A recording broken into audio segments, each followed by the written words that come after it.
Our Deputy Political Editor, Sam Coates, joins me now. He has some breaking news relating to Russia and interference in UK politics, I think. Sam.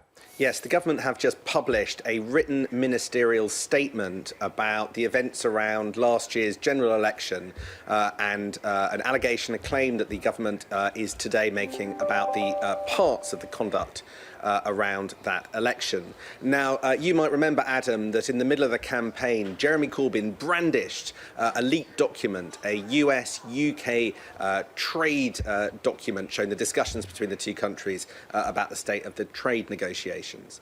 Now, the allegation being made in this written ministerial statement today is that Russian actors, so that's not the government, that's just somebody connected to the Russian state, was involved, and here's the critical word, in amplifying that report effectively to make sure that it got noticed. In other words, Russian actors were, I think you can think of it as sort of pushing it around the internet, the implication being to try and make sure it played a role in the general election campaign, presumably to try and sow discord, perhaps between the UK and the US, because there were sensitive details of the trade negotiations in that, and also potentially to put the Conservatives on the back foot, which is very much what Labour tried to do with that.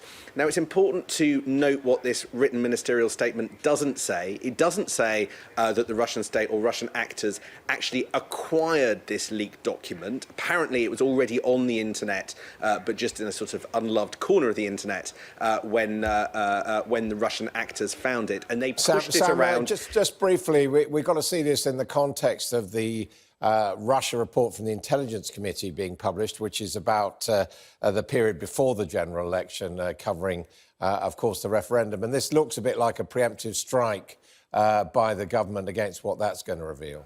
Yeah, well, we always expected to be talking about British politics in relation to Russia over the next few days, but just not quite like this, because, as you're saying, in the next few days, we're going to get the report into potentially Tory links with Russians in the coming days. But here we have, I think what the government hopes are questions for Labour to answer about their links with Russia.